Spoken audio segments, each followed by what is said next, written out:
Last Saturday played host to another Surrey Div 2 clash between the Old Hamptonians first 11 boys and a strong Cambly cricket club who were relegated from Div 1 last season. Cambly won the toss and chose to bat, and it was nearly a dream start for the home side after just 7 balls as a flashing edge from dangerous overseas bat Lockie Jones fizzed past Tim Walker's hands in the grabber.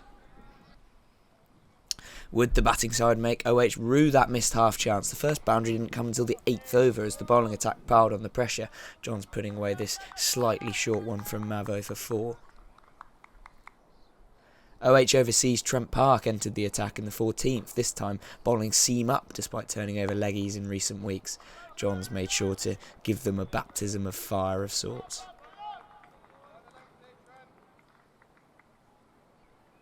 This was followed by this 2 balls later. Have a blow there, Trent, pal.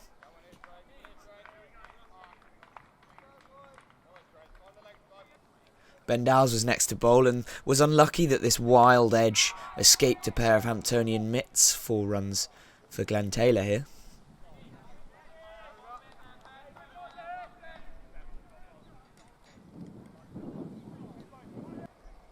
And finally, the breakthrough came in the 19th over. Overseas danger man Lockie Johns, courtesy of Dowse, slightly bold of the batsman to stand his ground.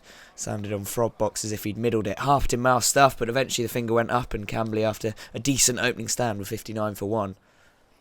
Mozza was the next to go for a maximum despite keeping things very tight in his spell after Glenn Taylor decided it was time to start picking up his rate of scoring following the departure of his partner. Got a lot of that one.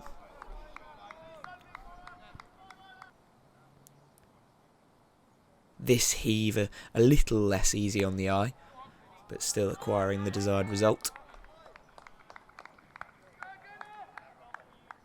If you glance in the bottom left hand corner, you'd see that Todd Hutchison had started very slowly, batting conservatively and taking 70 balls to enter double figures. His first boundary came courtesy of that audacious but well executed switch hit down on one knee. Until a change of ends from Bentos provoked this massive toff edge, which was swallowed by Dowse in the deep. Hutchison's innings thus came to an end, 15 off 72 deliveries. With 6 overs left to bat in the Cambly innings, the task was simple: hit out or get out, exemplified by this hoik over the rope from Meshkath Syed.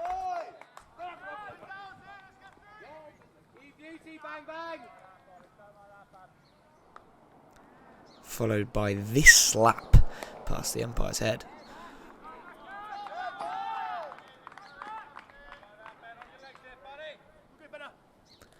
Syed's luck would run out a few balls later though, completely misreading the Dean Road deck and its deceitful lack of bounce at times.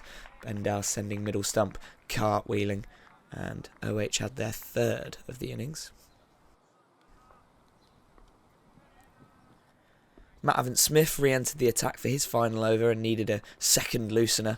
Even the agile Denil Manuel behind the sticks struggling to prevent those runs. Alas, Mavo bounced back very well the next ball with this absolute gem to remove the danger man Glenn Taylor, who picked up his 2nd half century of the season and the 31st of his play cricket career.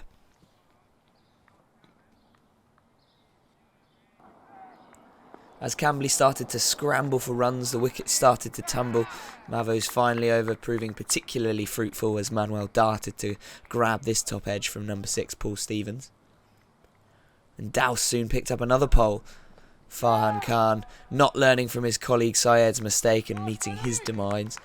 Useful wickets for Dowse, who's had a particularly fine start to the season. That's his 10th wicket so far, matching his entire tally for 2020 incidentally. He nearly had another the very next delivery, this French cut from skipper Elliot Green just evading the stumps.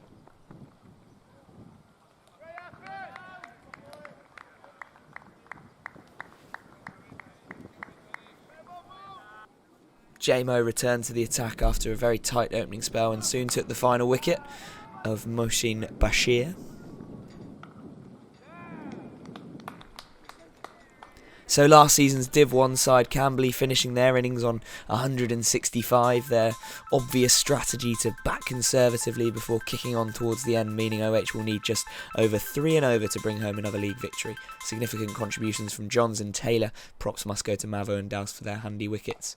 An over to forget for OH Overseas Trent Park. Timmy Walker struck the first blow with this graceful cover drive off opening bowler Tom Holden, looking to recover his good form from the opening fixture of the season after scoring a match-winning 60 red against Walton. There's another gutting single-figure score for Toby Godfrey, who was caught sweeping across the line and against the spin of Sam Holmes. Cambly had their early breakthrough with OH 9 for 1. Tim looked unperturbed as Jack Rosser joined him at the crease and kept the scoreboard moving with another characteristic drive into the offside.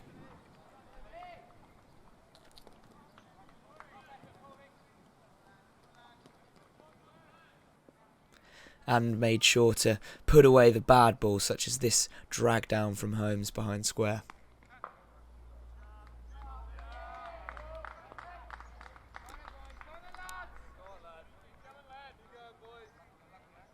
What followed was one of the more bizarre and comical dismissals of the season so far, involving wily medium pacer Paul Stevens squeezing one through the gate, with Tim Walker immediately reeling with a glove to his eye. The following excuse upon returning to the pals was that a fly had gone in his eye as the ball was being bowled. You can imagine how that went down.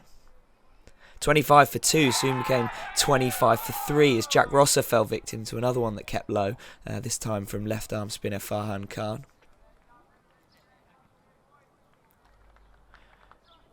And with just 2 runs scored in 4 overs, our overseas Trent Park felt that a massive release shot over the sight screen would aptly release the pressure, snicking off to Glenn Taylor at first slip off the experienced Stevens. OH had now lost 3 wickets for just 2 runs, including some massive scalps for the away side. Adam Lee came to the crease and it didn't take long for the big shots to arrive, Khan receiving the treatment through cow corner here. But things soon went from bad to worse as Daniel Manuel set off following this drive into the covers, leaving Ad scampering as he charged to make ground. Sharp fielding work from Cambly, but it's fair to say Adam was far from happy with this decision. Frogbox went down as OH lost another wicket, this time in the form of Simon Morris for just 5. Our last hope resided in a partnership between Daniel Manuel and Rob Bentley, the former having seen wickets tumbled from the other end. Bentos got off the ground with that clever pinch hit over long off, and Daniel did the same off Mohsin Bashir, finally moving into double figures for him.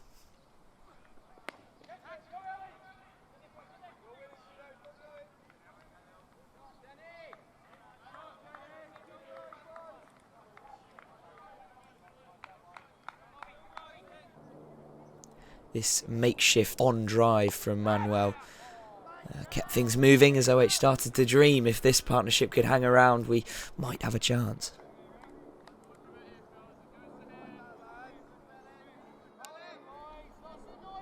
Bentley hit some impressive shots in his knock, this bottom-handed punch off Elliot Green particularly easy on the eye. And with this pair starting to look settled, the boundaries started to flow. I'll let a few of these play out.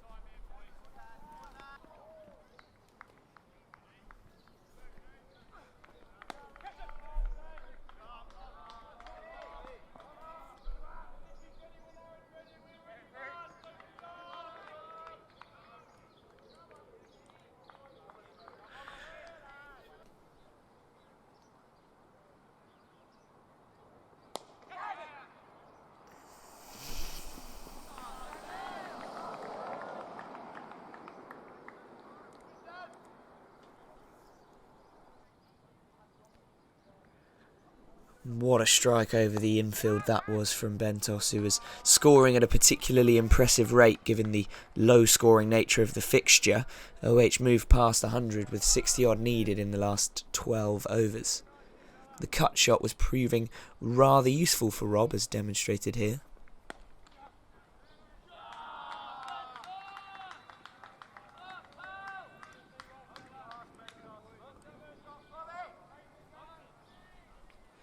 but it was one too many as this one hopped up from back of a length off Mohsin Bashir, a massive breakthrough and one that seemingly put the nail in the OH coffin.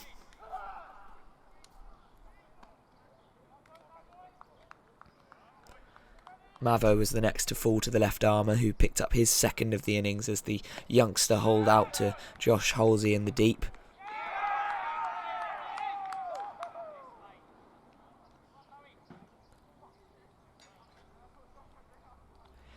And Ben Dow soon followed, a very good nut from Holden, clipping the top of his off stump, with the target pretty much out of sight now. Manuel's mature anchor innings finally came to an end. Here he is, nearly putting a shoulder out, trying to hit Bashir towards the school. In the end, too many wickets falling at the top of the order took their toll on our ones boys, who will regret some silly and sometimes hilarious, in the case of Tim Walker, dismissals earlier in the afternoon. So the visiting Cambly took the victory by 33 runs thanks to valuable opening batting contributions from Lockie Johns and Glenn Taylor, as well as crucial wickets from spinners Khan and Bashir. OH will look to turn their fortunes around after 2 defeats on the bounce, looking ahead to Saturday's away clash with Dorking.